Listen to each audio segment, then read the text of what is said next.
पेड़ उखड़ने लगे और पक्षियों के घर जो पेड़ों पर थे वो टूट गए। बंटी कबूतर, जल्दी से दरवाजा खोलो, हमारे जंगल में भारी तूफान आने वाला है।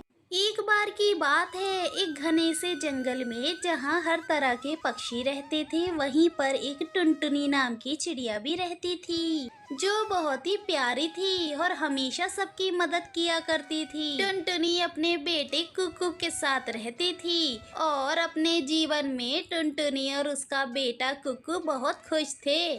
उसी जंगल में कुछ ही दूरी पर टुनटुनी के दो खास दोस्त भी रहते थे, जिनका नाम था मिट्ठू तोता और बंटी कबूतर।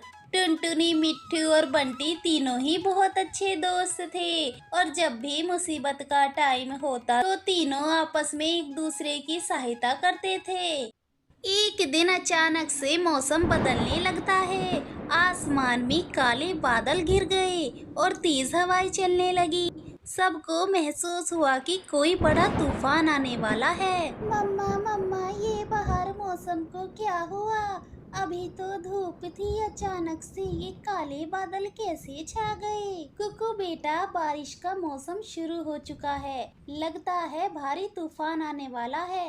लेकिन मम्मा, मुझे तो बिजली की आवाज से बहुत डर लगता है। आपको तो पता है मुझे बहुत डर लगता है। कुकू बेटा, तुम्हारी मम्मा तुम्हारे पास है, डरने की कोई भी जरूरत नहीं है, मैं हमेशा तुम्हारे साथ हूँ। मम्मा मम्मा, मुझे आपके साथ बारिश में खेलना है। नहीं कुकू बेटा, बारिश रुकने दो फिर खेलना। नहीं मम्मा, मुझे अभी खेलना है। कुकू की जिद के आगे टुनटुनी कुछ नहीं कर पाई और वो कुकू के साथ उसकी खुशी के लिए बाहर ले गई और उसके साथ खेलने लगी। जब ही अचानक एक पेड़ हवा के झोंके से कुकू के ऊपर गिर जाता है और वो नहीं बच पाता। टुनटुनी बेचारी ये सब देख के बहुत दुखी हो जाती है। हे भगवान, ये क्या हो गया? मेरे कुकू को क्या हो गया?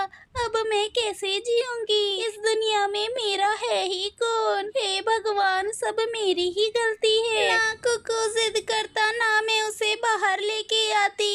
हे भगवान, ये क्या हो गया? एक तरफ तो टुनटुनी की दुनिया ही उजड़ गई और दूसरी तरफ जंगल में भयानक तूफान आने वाला था। बंटी कबूतर, जल्दी से दरवाजा खोलो, हमारे जंगल में भारी तूफान आने वाला है, जल्दी से दरवाजा खोलो। क्या हुआ मिट्ठू भाई? अरे बंटी, हमारे जंगल में बहुत तेज तूफान आने वाला है। हाँ, मुझे भी कुछ ऐसा ही लग रहा था। तो हमें जल्दी से जल्दी यहाँ से चलना चाहिए और जंगल के अन्य पक्षी को भी बताना होगा कि जंगल में तेज तूफान आने वाला है। हमें सबसे पहले टुनटुनी के पास जाना होगा। हाँ मिट्टू, ठीक है, तुम बिल्कुल ठीक कह रहे हो।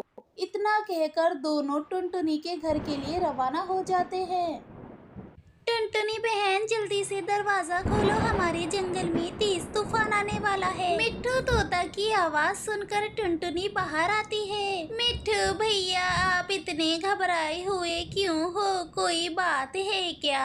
हाँ हाँ टुनटुनी, हमारे जंगल में बहुत तेज तूफान आने वाला है। टुनटुनी, हमें जल्दी से जल्दी अपने घरों को सुरक्षित करना होगा। एक तरफ तो मिट्ठू तोता घरों को सुरक्षित करने की बातें कर रहा था, लेकिन उस समय तक तूफान इतना तेज हो चुका था कि पक्षियों के पास ज्यादा समय ही नहीं बचा था कि वो अपने घोंसलों को सुरक्षित कर सके। जोरदार हवाओं और बारिश ने जंगल को हिलाकर रख दिया।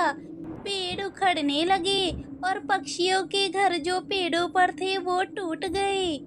मिट्ठू, टुनटुनी और बंटी तो बहुत ज्यादा परेशान हो गए और टेंशन में आ गए। टुनटुनी, मिट्ठू, हमें जल्दी से जल्दी सुरक्षित जगह ढूंढनी होगी, इससे पहले कि ज्यादा देर हो जाए। इतना कहकर वो तीनों एक सुरक्षित जगह की खोज में रवाना हो जाते हैं। बारिश तो रुकने का नाम ही नहीं ले रही थी, जिससे उन तीनों को उड़ने में काफी दिक्कत आ रही थी। लेकिन कुछ देर की मेहनत के बाद उन्हें एक बड़ा सा पेड़ दिखाई देता है, जिसका वो तीनों सहारा ले लेते हैं। कुछ देर बाद तूफान और बारिश थम जाते हैं। तूफान के थमने के बाद जंगल का नजारा बहुत ही डरावना था। पक्षियों के घर टूट चुके थे और वो सभी निराश और उदास थे। वो सोच रहे थे कि अब वो कहाँ जाएंगे और क्या करेंगे। मिट्ठू ने कहा, हमें एक नई जगह ढूंढनी होगी टुनटुनी, जहाँ हम सुरक्षित रह सकें। लेकिन अब हम कहाँ जाएंगे मिट्ठू भैया, हमारे सारे घोंसले तो टूट गए। बंटी कबूतर जो हमेशा समझदारी से काम लेता था, उसने कहा, हमें हार नहीं माननी चाहिए टुनटुनी और मिट्ठू। चलो हम सब मिलकर एक नई जगह की तलाश करते हैं। हो सकता है कि हमें और कहीं और इससे भी ज्यादा अच्छी जगह मिल जाए। सभी पक्षी मिलकर एक नई जगह की तलाश में निकल पड़े। वे जंगल में इधर उधर घूमते रहे, लेकिन उन्हें कहीं भी अपनी नई जगह नहीं मिली। तभी अचानक मिट्ठू की नजर चमकते हुए पेड़ों की तरफ पड़ी। ये सब पेड़ बहुत ही अद्भुत और सुंदर थे। इनकी शाखाओं पर तरह तरह के फलों की लड़ियां लटक रही थी। मिट्ठू ने अपने साथियों को बताया और बोला, देखो देखो, ये पेड़ कितने अनोखे और सुंदर हैं। शायद हमें वहाँ कुछ मिल सके। चलो दोस्तों, हम वहाँ सब चलते हैं। सभी पक्षी उस पेड़ के पास पहुँचे। वहाँ पहुँचकर उन्होंने देखा कि पेड़ की चारों ओर की जगह बहुत ही सुरक्षित और आरामदायक थी। पेड़ की शाखाओं पर फलों के साथ साथ छोटे छोटे फलों के घर भी बने हुए थे, जो पक्षियों के रहने के लिए बिल्कुल सुरक्षित थे।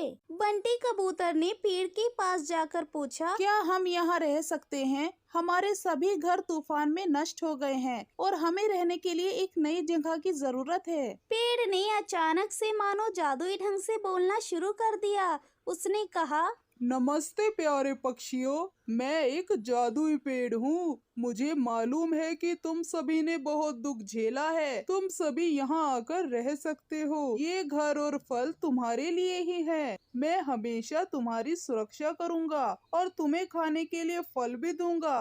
पेड़ की ऐसी बात सुनकर सभी पक्षी बहुत खुश हो गए। मिट्ठू ने पेड़ का धन्यवाद करते हुए कहा, हम बहुत आभारी हैं पेड़ जी, आपने हमें एक नई जिंदगी दी है।